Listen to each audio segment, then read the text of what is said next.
Hello students, यहाँ हम discuss करने वाले हैं perfectly inelastic collision in one dimension. सबसे पहले परफेक्टली इनइलास्टिक कोलिजन क्या होता है। परफेक्टली देखो, एक होता है इनइलास्टिक कोलिजन और एक होता है परफेक्टली इनइलास्टिक कोलिजन। जो इनइलास्टिक कोलिजन होता है उसमें क्या होएगी, जिसमें लॉस होएगा काइनेटिक एनर्जी ड्यूरिंग कोलिजन। मतलब वहाँ पे क्या होएगा, लीनियर मोमेंटम जो है वो कंजर्व रहेगी, लेकिन जो काइनेटिक एनर्जी है वो कंजर्व नहीं रहेगी अगर उसका लॉस हो रहा है। ठीक है। और एक होती है परफेक्टली इनइलास्टिक कोलिजन, जिसकी हम बात करेंगे यहाँ पे। इसमें क्या होता है कि दो बॉडीज हैं वो मूव कर रही हैं अपनी अपनी वेलोसिटी से। एक की वेलोसिटी u1 है, एक की क्या है u2 है। या फिर ये जो है एक जो है मूव कर रहा है, दूसरा यहाँ पे स्टैंडिंग है, तो ये क्या करेगा, इससे टकराएगा, कोलाइड करेगा। तो बाद में क्या होगा कि ये दोनों बॉडीज एक दूसरे से क्या है चिपक जाएंगी और दोनों क्या है मूव करेगी विद सेम वेलोसिटी। मान लीजिए v, मतलब they will stick together and then move with same velocity. उसे हम क्या बोलते हैं, परफेक्टली इनइलास्टिक कोलिजन। तो यहाँ पे हम इसके डेरिवेशन करेंगे। डेरिवेशन में क्या है, अब जो है सबसे पहले हम कंसिडर कर लेते हैं कि हमारे पास दो बॉडीज हैं, बॉडी ए और body B. Let this is body A and this is body B. Let it be before collision, ये है कोलिजन से पहले। तो ये जो है body A, it is moving with velocity u1 और इसका मास कितना है m1। और जो सेकंड बॉडी है दैट इज बॉडी बी और उसका मास है m2 और इसकी वेलोसिटी है u2 और जो 0 है, क्यों, क्योंकि इट इज एट रेस्ट। तो जब ये कोलाइड करेंगे, ये दोनों कोलाइड करेंगे, कोलिजन के बाद ये दोनों एक दूसरे से स्टिक कर जाएंगे। ठीक है। And then they will move with same velocity, let it be v। तो जो मास है इन दोनों का क्या हो जाएगा, प्लस हो जाएगा m1 प्लस m2। ये बॉडी ए है, ये बॉडी बी है। अब हम पहले लिखेंगे linear momentum of system A and B before collision. ये है बिफोर कोलिजन और ये है आफ्टर कोलिजन। ठीक है। अब हम यहाँ पे लिखेंगे momentum of body A and B before collision. तो क्या होएगा, हमने दोनों को क्या कर देना है, प्लस कर देना है। ठीक है। मतलब टोटल पूरे सिस्टम की है, मोमेंटम ऑफ सिस्टम कर लो, सिस्टम मतलब A and B before collision. क्या होगी momentum, m1 u1 plus m2 u2। u2 की वैल्यू कितनी है 0, तो कितनी रह जाएगी m1 u1। उसके बाद momentum of system after collision, momentum of system after collision. Momentum of system after collision क्या होएगा, देखो दोनों का मास प्लस हो गया, total mass m1 plus m2 and they are moving with velocity v। तो एक कॉमन वेलोसिटी के साथ मूव करना उन्होंने स्टार्ट कर दिया। उसके बाद अगर ये परफेक्टली इनइलास्टिक है बॉडी, जो है सिस्टम जो कोलिजन है परफेक्टली इनइलास्टिक है, तो जो मोमेंटम है बिफोर कोलिजन किसके इक्वल होएगा, momentum after collision. Values put कर दो, m1 u1 is equal to m1 plus m2 into v। यहाँ से हमने किसकी वैल्यू निकालनी है, v की। ठीक है। v की वैल्यू कितनी आ जाएगी, ये इधर मल्टीप्लाइड इधर आके क्या हो जाएगा, divide m1 u1 upon m1 plus m2 is equal to v। तो v क्या आ जाएगा हमारे पास, हमने इसे रीअरेंज कर लिया, v is equal to m1 v1 sorry u1 m1 u1 upon m1 plus m2। ये v की वैल्यू आ गई हमारे पास। इसे इक्वेशन नंबर 1 कंसिडर कर लेना है हमने, late it B equation number 1। अब उसके बाद काइनेटिक एनर्जी देखनी है कि बिफोर एंड आफ्टर कोलिजन क्या है। हम लिखेंगे इनिशियल काइनेटिक एनर्जी और फाइनल काइनेटिक एनर्जी। फिर उसमें देखेंगे कि लॉस हुआ है कुछ या नहीं हुआ है।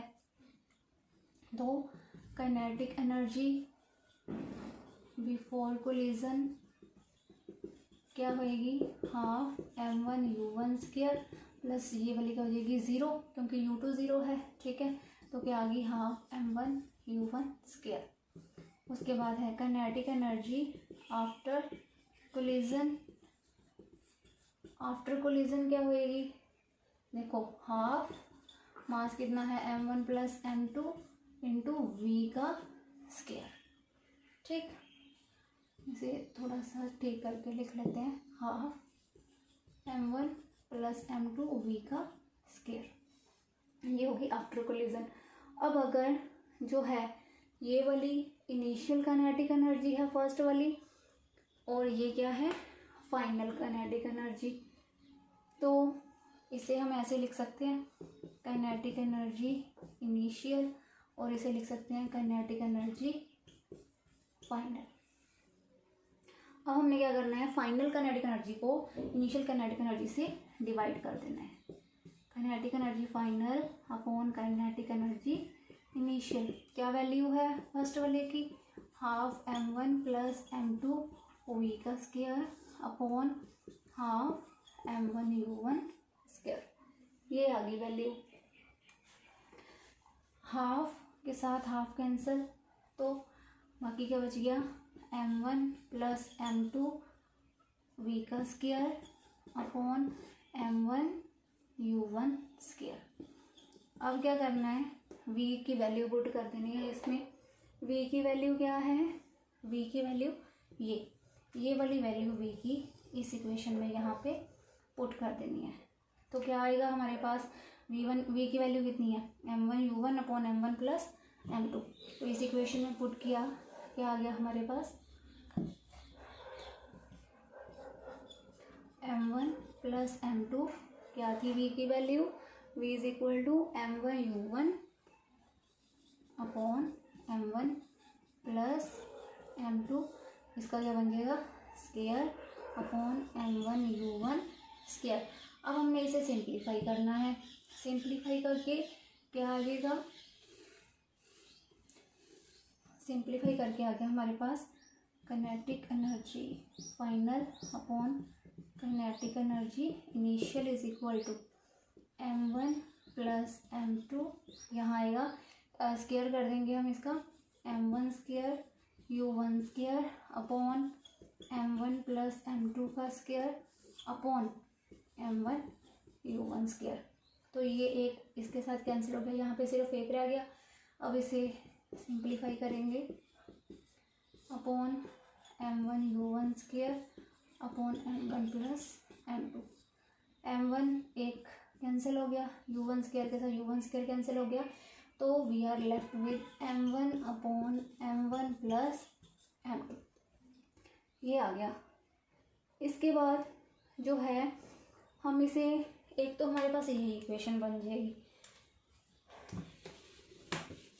कौन सी, के जो काइनेटिक एनर्जी फाइनल है upon kinetic energy initial is equal to m1 upon m1 plus m2। और एक बन जाएगी कि अगर काइनेटिक एनर्जी जो है इनिशियल अगर उधर ऐसे उधर ले जाएं, kinetic energy final is equal to m1 upon m1 plus m2, ठीक है। ये साथ में क्या जाएगा काइनेटिक एनर्जी इनिशियल। अब ये दो इक्वेशन लेके हम इसमें स्पेशल केस करेंगे। स्पेशल केस में सबसे पहले हम ये कंसिडर कर लेते हैं कि अगर ये जो मास m1 है वो इन दोनों के सम से बहुत ही कम है, मतलब इफ